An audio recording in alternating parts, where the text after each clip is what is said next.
Hello, everyone, and welcome to Dreamleapers with Harriette Cole. It is summer. It is hot. It is all the things that summer can be. I absolutely love summer because I get to go to my place, which is at the beach. And I love summer fashion because it's light and cool and fabulous. So, why not bring a fabulous fashion designer to us today to talk about how you can look good and feel cool and just, be fabulous during the season? So, my guest today is a longtime friend of mine. He is a veteran fashion stylist, he is a fashion designer, and he is CEO and founder of Carlton Jones. I consider Carlton to be a visionary in fashion and style. Guess what? He's originally from Wilmington, North Carolina, but he's been living in New York City since 1990. He has worked with many of our iconic greats in the land of entertainment. They include Queen Latifah, Mary J. Blige, Alicia Keys, and First Lady Michelle Obama. His work has graced the pages of Vogue, GQ, and Harper's Bazaar. In 2020, he was honored with the Icon 360 X A Common Thread $1 million grant for his innovative approach to fashion. Carlton is the founder of the eponymous brand, Carlton Jones, where he redefines resort wear with a blend of relaxed fluidity, sensual fabrics, and vibrant prints. So today we're going to talk all about Carlton's journey and about these fabulous clothes that he makes for us to look good, feel good, and stay cool. So please join me in welcoming Carlton Jones. Thank Hey, you. Carlton. Hello, Harriet, and everyone else. Yeah, so I remember when you started your line, and I feel like, I don't know whether I was with you in this location because we've been in so many fabulous places, but I think it was 2014. Is that right? Yes. And I just remember we were on an island somewhere, and you're like, my clothes are going to be in this store. And I'm like, what? So, just for people to understand, usually fashion designers are kind of toiling away quietly, then trying to figure out who in the world will buy these fabulous things that we are making. You had built relationships as a stylist with all kinds of entities. And when you started your resort collection, as I recall it, you had it placed in a resort shop from the beginning. Tell us about that, because I just thought that was one of the most exciting things for me. It wasn't just that you made the collection, but it was in store right away. Yeah, I was and am extremely fortunate to have lots of mentors and industry folk around me that kind of were able to guide me and my creative vision to get into retail from the start. That must have been I can't recall specifically where we were, but do know the first store that I got into was the Paradise Resort in the Bahamas, in the That's Grand Island of the right. Bahamas. Yeah. That's right. And so, no, I was not there, but Yes. I remember you telling me. And again, I'm sure there are people who are tuned in who want to take their creative vision and sell it, put it out there to whoever their audience might be, and that is really tough. So how did you even know the people at the Paradise Resort? How did that come to be? Well, that particular relationship was courtesy of my dear friend Jeffrey Grube, Yeah. who's been in the game a very long time, and he was working as a liaison with the resort to find people like me. And the idea is, they had Ferragamo and they had all the major big name A-list brands in this shopping area, but they had this one boutique where they really wanted like specialty finds and very like smaller designers that are making clothes that are comparable but just not known as well. And that was always kind of my vision for what I wanted to do. I never saw like big department stores. I always liked the idea of specialty boutiques and, very small, very well curated shops, originally in the Caribbean, but ideally around the world. Well, and I think I'm going to give you credit for this. I'm not sure if it's true, but I'll give it to you. I started paying closer attention to what was in boutique shops after you told me this, because it's been some time. I was like, let me just look, because it used to be, at least where I was going, Mm-hmm. kind of cheesy stuff in boutiques, not necessarily very good quality. There would be more touristy type thing. Nothing wrong with that, but not necessarily real fashion, real jewelry, that kind of thing. And I have noticed that it has changed.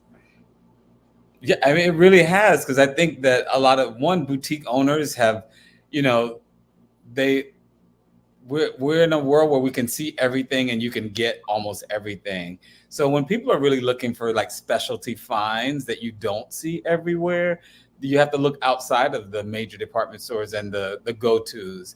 And that's where it's like really specialty boutiques, not just small stores that are selling small amounts, but the ones who are really putting in the work to find like good clothing that are not selling to the major major department stores. Right. And so how did you know who your customer would be? How did when you decided to and we'll talk about styling in a minute, but when you decided to be a designer, how did you know this is who I'm designing for? So it's interesting because that the world of who I designed for kind of found me. Okay. And there were several components that added to that, but one of the first markers was taking the first team of stylists and leading that team in Kingston, Jamaica, to start Caribbean Fashion Week in 2000. Wow. That was in 2000. So in 2000, I led the team of stylists that came down. I met all the design royalty all over the Caribbean because they were all coming to show there. And they were all doing amazing work. I mean, not all, but most were doing amazing work. And a couple things happened. One, they were very interested in how to get their brands ready for a global market. And I was in a position to kind of work and nurture that vision. And at the same time, I started to pick up clientele in that region, that these are women with, resources to buy anywhere. They travel all over the world, but ultimately they wanted clothes that would work in that climate. Yeah. So they're traveling to London and Paris and Canada, but they live in, Jamaica and Trinidad and the tropics. And so originally I was shopping for these women, buying clothes in New York and bringing it back there. And I had to pay attention to what are the fabrics, what are the cuts, what are people responding to, and what are their lifestyle? Like, what are these women really doing?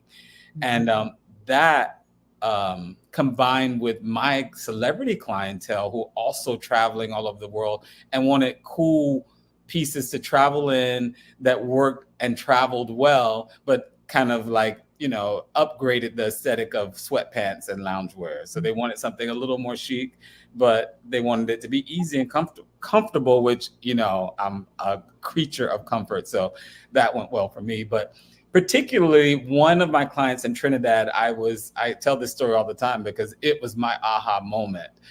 I was selling her a Michael Kors caftan that was a beautiful silk and an amazing print, but at $1,800, it was really just a square with a cool print. And I'm like, okay, I know squares, I know print. Why am I taking 10% of this sale? Right. That was a moment where I decided, like, I can do these easy shapes that are also very forgiving and inclusive of all these body types. They already have a little bit of the clientele. It worked with the beach aesthetic. I grew up on the beach, so it just kind of resonated with what felt natural to me. And then yes, I had the resources to actually get it into retail, which is, you can have all the vision in the world, but without that, it's like that just made it a very easy sort of transition into the retail market. Which makes a lot of sense. I think let's go backwards, because there was, 2 decades of experience leading you up to a really great launch, or almost, in terms of your working in fashion. But I want to go back further, because you said you grew up on the beach. So I don't know Wilmington, North Carolina. So tell us about where you're from and what growing up was like, and what influenced you to be interested in fashion in the first place. So Wilmington, North Carolina is on the coast, the southern coast of North Carolina. It's about an hour north of Myrtle Beach, South Carolina. And it's a really great city. It's a port city. I love it because it has such a diverse population. There's a great UNCW. A lot of students come there for marine biology and other studies. And there's also one of the largest movie making sound stages on the East Coast. So there's a flow of people. And I mean, they've been there since the first movie they made there was Firestarter with Drew Barrymore back in 19 blank blank blank. People know it from the Dawson Creek series that was filmed there, and a lot of, I mean, so many other shows. It's countless shows, but they have a huge flow of New York and LA running through Wilmington as well. I did not know that. Yeah. So it makes it a very unique for a small southern town. But for me, growing up there, that all kind of happened as I was, coming into high school and going into college. And for me, it's like when I started college, I knew I wanted a career in fashion, but I had no idea what that looked like. I was working in retail, and I knew I liked fashion. I liked to dress, and people were always like, I don't know how you put that together, but I like it. That would happen quite a bit. So I didn't have much options for fashion studies. I took business as a major because I knew I kind of wanted to be an entrepreneur. And I worked retail through college, and basically my parlay up into New York was transferring with the company that I was working with as an assistant manager and starting a management trainee program with the chain in New York. For all the 80s heads, it was Chess King, which I mean, in the mall, that was a big brand. Yeah, it was a big chain that had over 500 stores in the US. I didn't realize that. Okay. Yeah. So there was a major chain store in the New York, in the US, and so I transferred. So I was lucky enough to move to New York with a job. And then right after my management trainee, I ended up working in the World Trade Center store, which is one of their biggest stores that they had, like the highest volume. And then I ended up opening their flagship store on Fifth Avenue. Long story short, I ended up leaving Chess King to work as a manager of my own store, to work as a salesperson at Barney's, which was somewhat of a lateral move, but I wanted to get into luxury goods, and that was my opportunity to do so. And I'm glad you mentioned that, because lateral is relative, everybody. Going from Chess King to Barney's doesn't necessarily, I understand what you mean, but like a lot of times people think if I am not going up, then I'm not moving in the right direction. And I have talked to so many people, Carlton, who have said that making a lateral move has helped them get a lot more perspective in whatever their industry might be, and ultimately in time led them to a higher position. And open up my world completely, because there I was a store manager with, I don't know, I've been working with that chain for maybe 5 or 6 years, from part-time to managing my own store. I leave that, catch this, I leave this to go to Barney's as a part-time salesperson. Wow. And at my 90-day probation, I was fired. Yeah. And there I am in my interview. I mean, and it was a new manager, not the manager who even trained me, a new manager. And they're going through all of the, like, how my sales were good. So I'm like, how is that unsatisfactory? And then there were other things I'm like, really unsatisfactory? And then they came to the category of how I got along with other people in the establishment, which they said unsatisfactory. Exactly. Right then I was like, bull. Right. There's no way. I was like, you can't pull something that we know about you. It is how upbeat and pleasant you are. Come on. I was like, and if I'm not, I'm going to keep it to myself. So I was like, there's nobody you can call in here that has anything negative to say about me, I'm sure of. And so I knew by then, I'm like, something else is going on here. And whatever that was, I don't know, a new manager trying to turn and get her own crew, whatever the case may be, it gave me an opportunity to meet stylists, to see that as a job opportunity, because I never knew of the concept until people were coming into Barney's to shop. And I'm like, wait, they're getting paid to shop, and they're asking my opinion. They're asking my opinion, and they're getting paid to do it. So drawing unemployment from Barney's actually was a door closing and a window opening, because I would have never have pursued the path that I did had it not been for that. that. That's amazing. Hey guys, this is Dreamleapers with Harriette Cole. We are in the heat of the summer, and we are talking to my friend Carlton Jones, who is a designer of clothing that keeps you cool and looking beautiful. So it just felt like perfect timing, Carlton, to be able to talk to you now. All right, the transition. There's so many things because why Dreamleapers exists is this program is I bring people on, hopefully, yeah, of course, to share your story, but also to inspire people to leap into their own dreams. And you are saying so many important things right here that I think are worthy of noting, including this notion of doors are always closing in our lives, but sometimes people shut down and feel like my life is over. They lose their confidence, they lose their self-esteem. However, it's way better to go, okay, that door closed, what's the next door? And if you have your eyes open and you've been doing the right thing, well, then there's going to be an opportunity. So your eyes being open meant a lot because you're in there selling first at Chess King and then at Barney's. Were there stylists who came through Chess King, or was that really something you noticed at Barney's?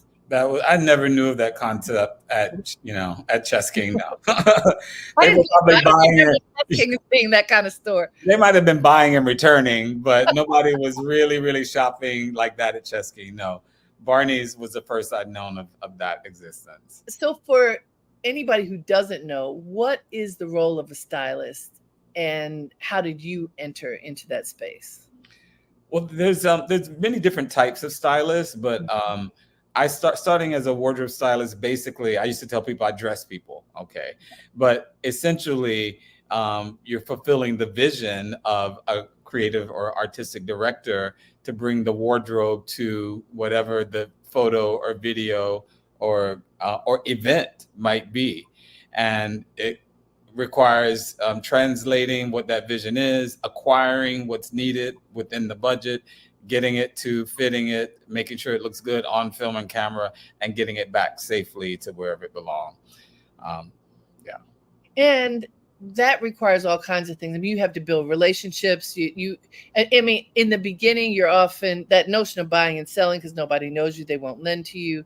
You have to establish credit. I mean, there's a whole because we see this stuff on TV. Right. Now that there's so many fashion programs and behind the scenes, but what people don't understand is it's not just about this is a fabulous outfit.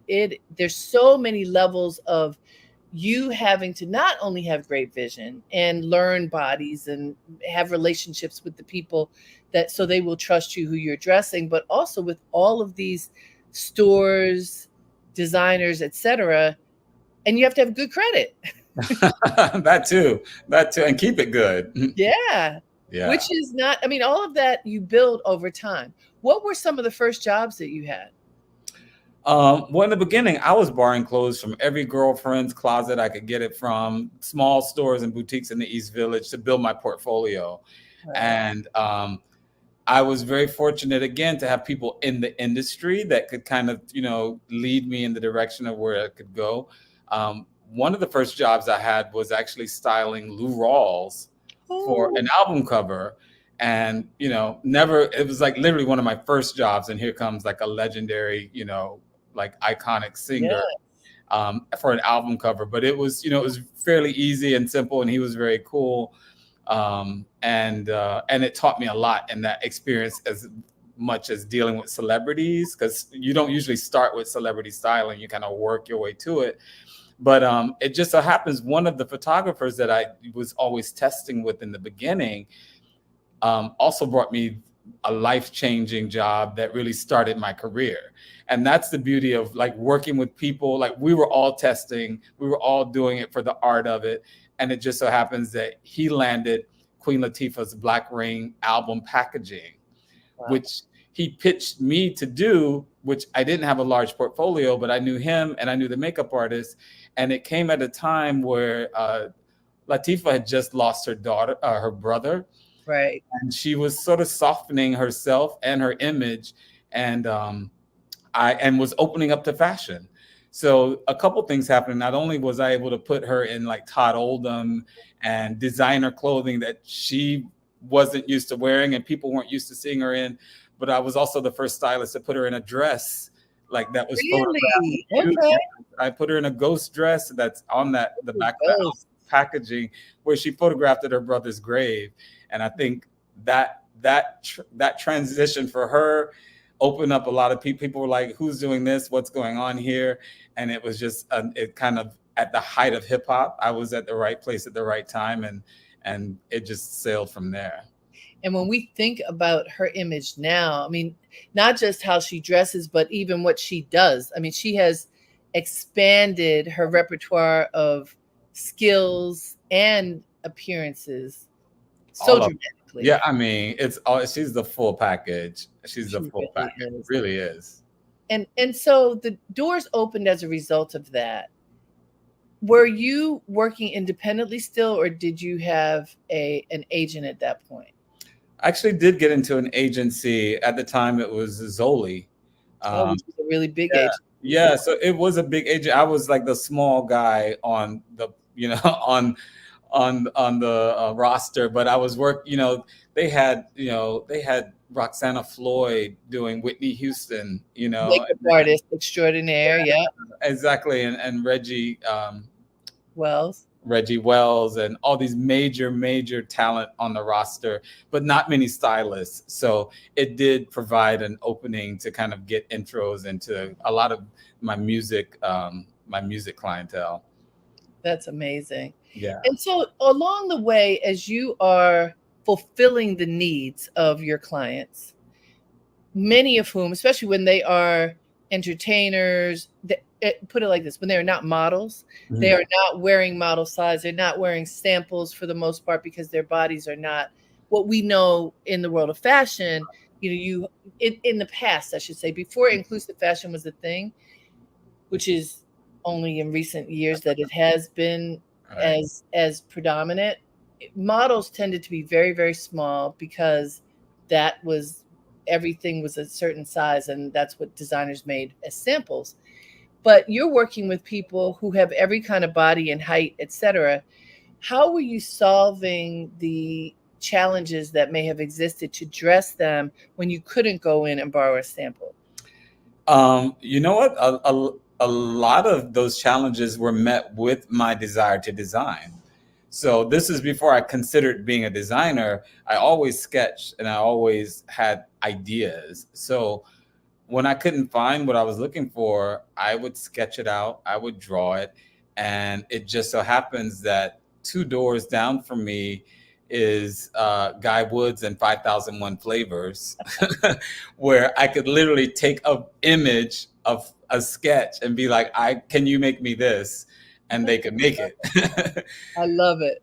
I love it too. Just in case people don't know who they are, could you just explain? Because I mean, they are also part of hip hop royalty. Oh, they are definitely hip hop royalty. Guy Woods and 5001 Flavors at the time were working out of Brownstone, near literally on the block where I was staying, but they were making clothes for all of Bad Boy and Puffy and Fat Joe and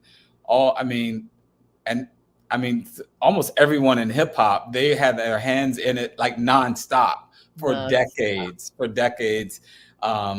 doing all these custom looks that, so many stylists were. I mean, Groovy Lou outside of their Brownstone was like a daily event. So they were making clothes for everyone, and they just happened to be my neighbors. So they really helped facilitate that itch to design when I wanted to create original pieces.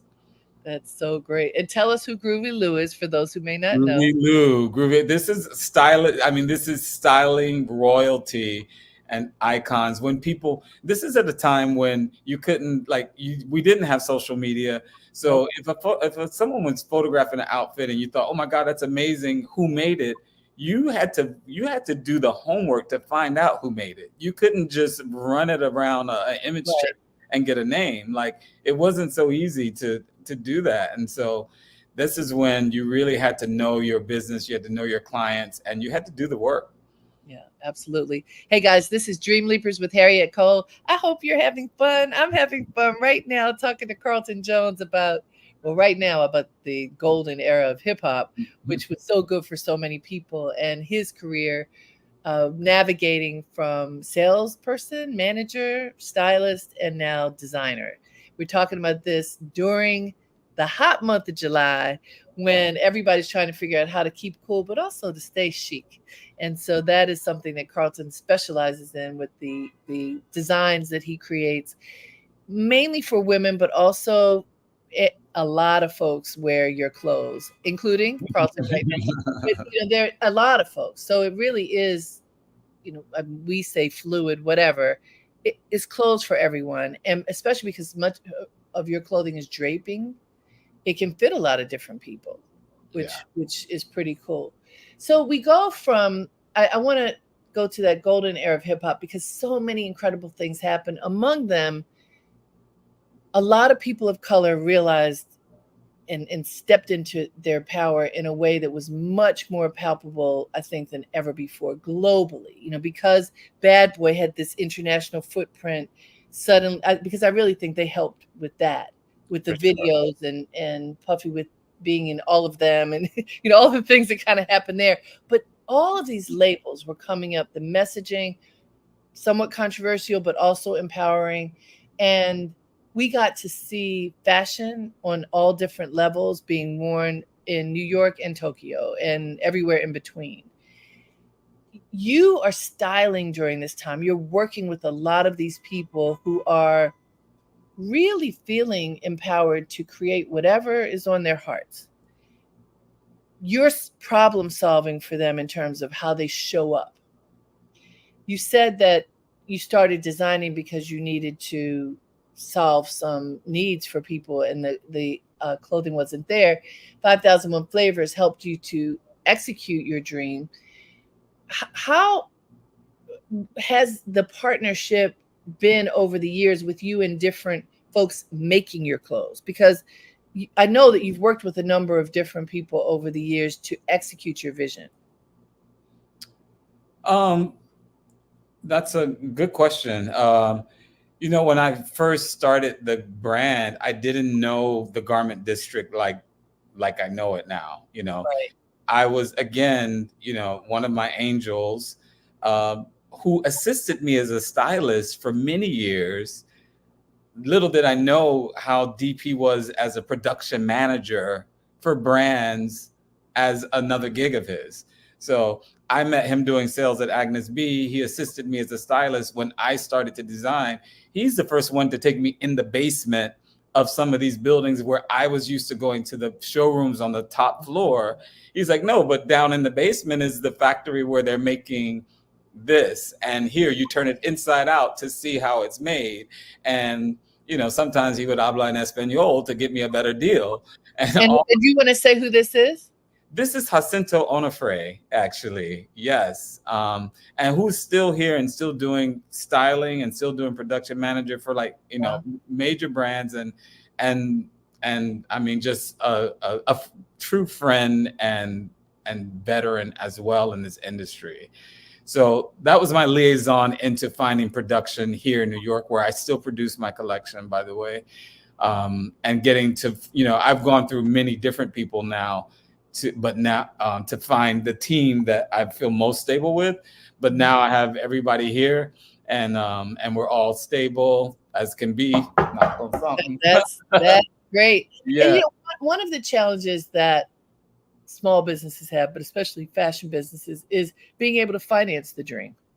And I know that it's hard. I know that it's not just hard once, it's hard usually every season. It's not a 1, 2, 3. Yeah. How have you stayed in the business? You've been in it through COVID. You've been in it through a lot of ups and downs in the economy and just the reality of staying in business. How have you been able to sustain? Definitely the angels around me have played a major role when I'm on the edge of like, what is going on here? But I think there's been a few things. I feel like I knew going into this, it was going to take 5 years or so to get it going. So that's a given with any new business. And that's what happened as I started getting some momentum of that 5 years in was the pandemic.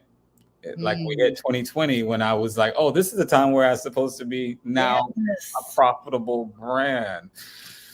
So that rewind had me making masks, actually, because that was the only thing I could do. And there was a I have some of those masks. Oh, you were one of the first. Exactly. Yep. So that started as me just wanting to do something like that. There was a food bank on 116th Street where I would walk past all the time, never had any interaction with, and I'm like, oh, I see that they need masks. This is something I can do. It just so happens that like before I even had the mask out for sale, like the first pictures up, the Huffington Post did an article on me and like 4 other Black designers, because that was also the BLM movement, to buy from. I got more traffic on my site in 2 months than I had the 4 years prior to that. So yeah. You know, that's interesting, Carlton. I was just talking to Chef JJ of Field Trip. You may know him. Field Trip is a restaurant in Harlem, and now he has one in Rockefeller Plaza and one across the street from Columbia, and he just opened one at Atlantis. I need to talk to Chef JJ. Atlantis is where I was, yeah. So why I'm mentioning Chef JJ, because I just spoke to him. He had one restaurant at the time that COVID hit, and his wife is a nurse. And she came home one night at the height of COVID from whatever hospital where she worked, and she hadn't eaten, and it was like 2:00 in the morning or something.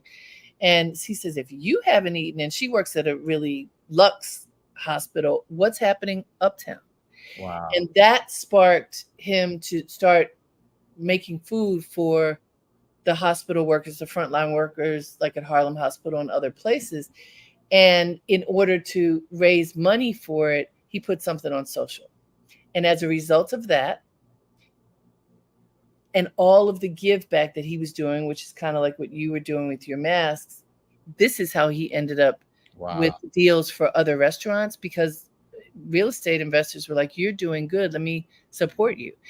Doing good is a good thing. And it often can lead to incredible things, just like you're saying, that, you know, wanting to help people gave you so much more exposure than you could have ever imagined. I never saw it coming. So. And so what did you do? How did you leverage this give back to the next wave of your business? Well, it got me ready for online sales. Ah, yes. Okay. Yeah, it made, like many people, it made us start to pay attention to the potential for online sales, period. And kind of optimizing the customer experience online. I realized the importance of retaining those people, because you buy masks, people repeatedly buying them 2 and 3 times. I'm like, okay, but now I need you to buy a blouse or a dress or something else. But at the same time, it also changed a little bit of my aesthetic for design, because it went from, I was very inspired by capes in the beginning. Even at Atlantis, as you know, I was kind of like, I want fabulous cover-ups like I've never seen before. Yes. What I loved about capes is that no matter what you feel like, you put it on and instantly you become like a royal superhero. Yes, a royal superhero. I do know. I love that feeling. So once it was not about capes anymore, and like, what else can you do? I realized you have this square box. If you're seeing anything, you're seeing the square box, right? Right. But what I realized, it was less about that silhouette and more about the intimacy between you and what you're wearing, and that it can make you feel a certain way. And that's really what attracted me. Clothes that made you feel like standing up, or made you feel like moving or flowing, or just laying or whatever. Anyway, that's where I came up with my slogan, resort isn't a destination, it's a feeling. Because vacation turned into staycation. And then even then, you still might want to feel luxe. You still might want to be comfortable, whatever the case may be. It went from silks to knits. And then it was about a cool sweat pant and something I would live in all day. And that also kind of opened up the fluidity of my line to kind of create for myself. Knits sort of played with gender, blurring those gender lines. And then it really became more about the feeling and less about, designing for that specific woman and man. I love that. When I was growing up, my mother, both my parents were total fashion people. My mother had, in the 70s, she had the evening, the it wasn't even called lingerie. It was like Dynasty. She had the robe, the Okay. the robe, the silk floor length robe with the matching floor length nightgown with the gold slippers. Oh Let my me goodness. I've seen pictures of your mother. I know you are absolutely telling it like it is. she I mean, she still has the gold slippers. Yeah, Okay, I'm she's sure. 94, but she Wow. had that look, like the Diane Carroll look. Uh, that's how she would dress. Yeah. And so when you staycation, it was just like this is how it was. Right. Right. And some of your pieces remind me of that because, well, they flow. So when you walk wherever you're walking, Mhm. there's a flow behind you that's really quite regal, Great. and also that fits a lot of different forms, which is pretty great, especially in these days when we realize that we want to be able to accommodate lots of different bodies. Mhm. So you've had multiple seasons. What makes one collection different from another in particular for you? Um, it's hmm. I'm gonna make it a leading question and say one thing I know is the print. You The change Yeah. prints, right? So let's talk about that. Right. So interestingly, because that would have been my go-to before this last collection where I created Okay. my first print of my own. Usually every collection was led by the print. And I still kind of, that is still the main marker because I decide the other colors and everything that goes along with it afterwards. But a part of what the pandemic too did for me is realize, and as a lot of designers have realized, that it's not just challenging, but almost unsustainable to try and reinvent new collections every collection. Every season is a new collection. And especially for me, because I'm trying to be what I've invented the word trans-seasonal, being able to go through different Mhm. seasons and the fabrics work for different seasons. Um, Now I'm realizing like it was the print every season and that would lead it. Last collection, I came up with my first print. It was inspired by a fish I saw in the Grand Cayman, and then I worked with a graphic designer to create that print. It took much longer than I expected. So by the time spring 24 was ready, I had little in the actual fabric ready to go and be produced. I had the ideas, I had the people who attempted to make the print, but it wasn't quite right like I wanted it to be. So when it came time for the next collection, which is holiday, actually fall winter technically of 24 is coming up. I wasn't ready to let go of that print yet. I Mhm. was like, I just got started with this print. I love it. There's more I want to do with it. So I decided to, of course, use that print in different fabrics. Now I'm going into holiday and spring 25, and I'm still not done with this print. I'm still not done. I'm like, wait, but I haven't seen it in that. And what happens if I do it in this? And Mhm. I haven't done swimwear yet. Let's see what happens there. And so I will do variations of it. I'm definitely going to flip the color and I will introduce another print. But now I'm realizing a more sustainable model, which can be like that same print in a different silhouette is a different garment. And if I really, really believe in it like I do, because I feel like, a host of people can wear it, then I can reinvent with that. So you were dead on up until this very present moment because the print marked the season for me. But Well, and so it's still the print, but what I'm seeing is that the lines are blurred season to season.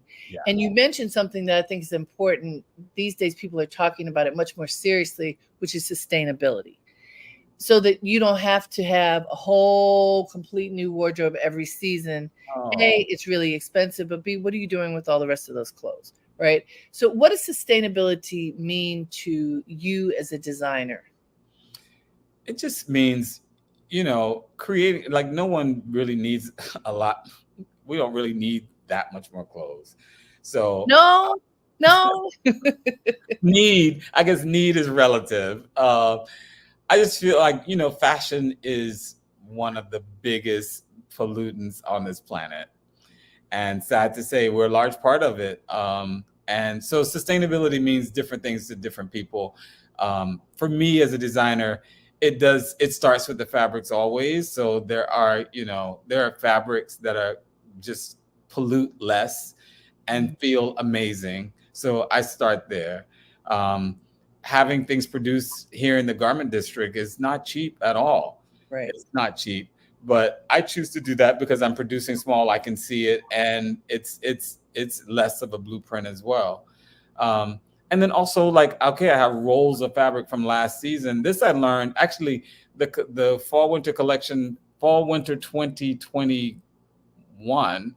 I did a showcase for Essence, and the opportunity to show came about 3 weeks before the show.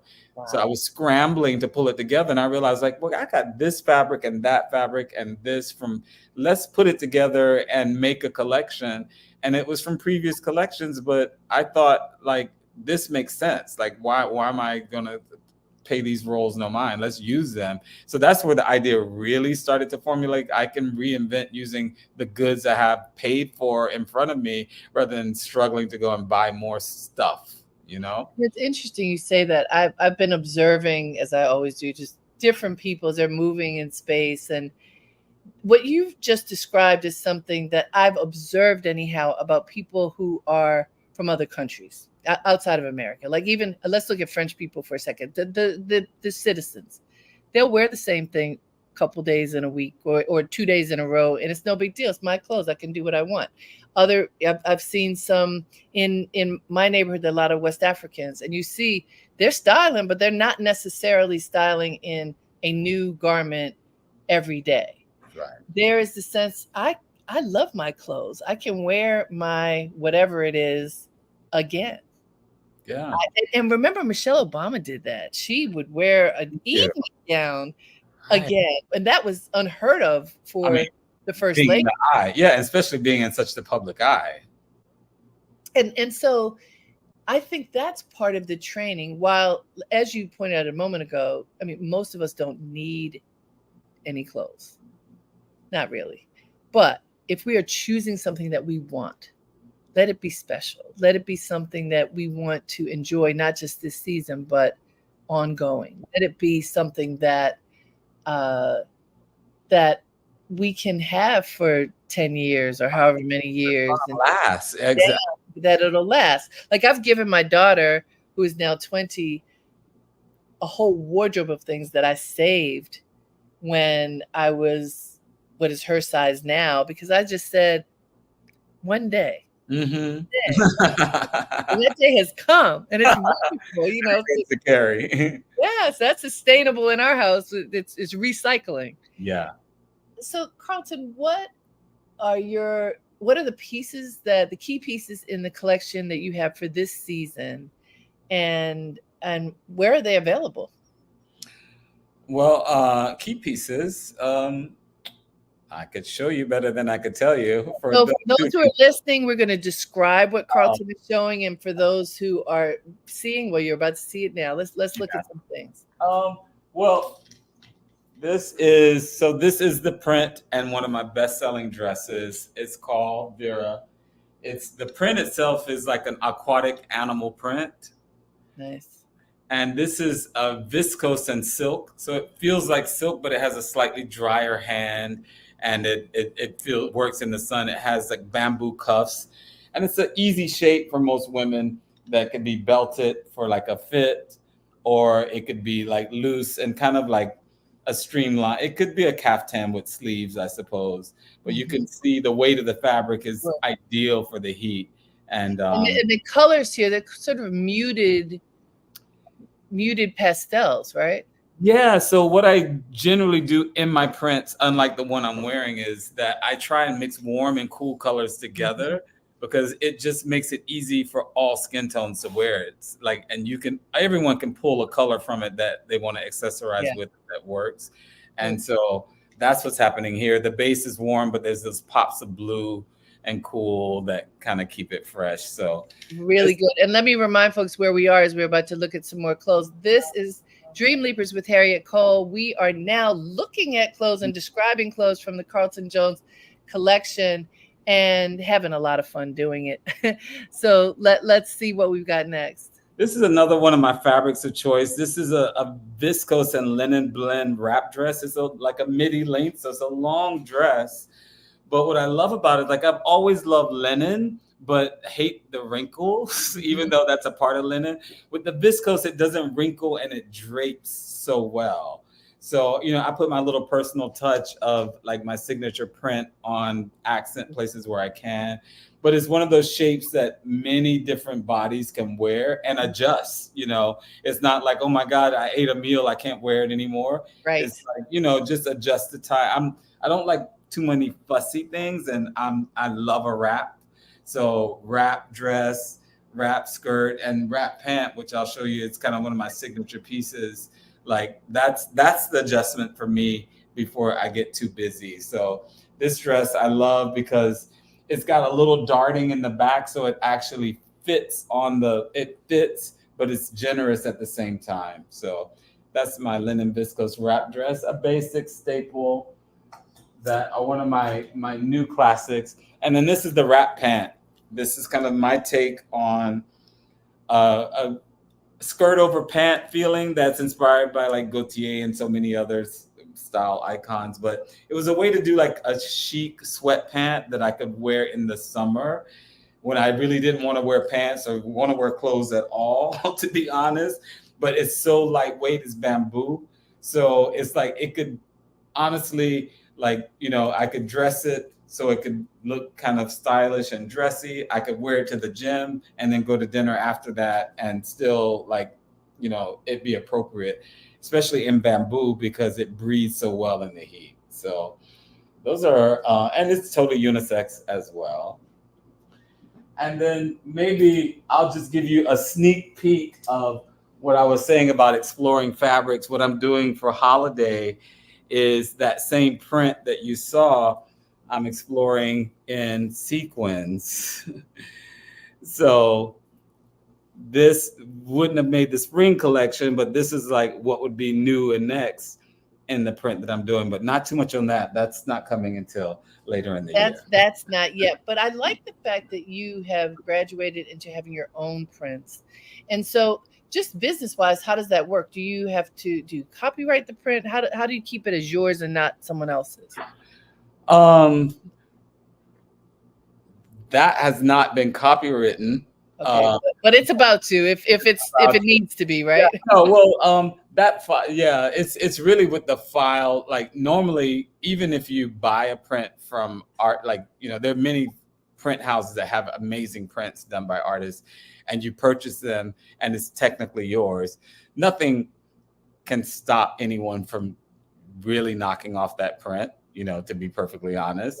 But legally, you have some weight if, in fact, you want to go there and challenge someone to do so. And that's the same thing with creating your own print. Like, if someone really, really, really wanted to make that print, I don't have to tell you ways to do it. But if it came to a point that I wanted to challenge Canal Street, people know where to go. Yeah, if I wanted to, I have the legal backing to challenge them if it came down to it, because it's mine. The Excellent. Artwork is mine. Yes. And so you are out and about this summer with your collection. Where will you be next? Oh, yes. Where can you buy it? So definitely my website, carltonjonescollection.com. I have a studio here on 38th Street in the Garment District where lots of things that are not online are here. And I take appointments here as well. But I have a series of events and pop-ups happening all summer long, starting next week. In Tribeca, I'm doing a live installation and show where I'm presenting my new swimwear collection at Frederick Pantone Gallery, which I can share more information about that. That's happening this coming Friday.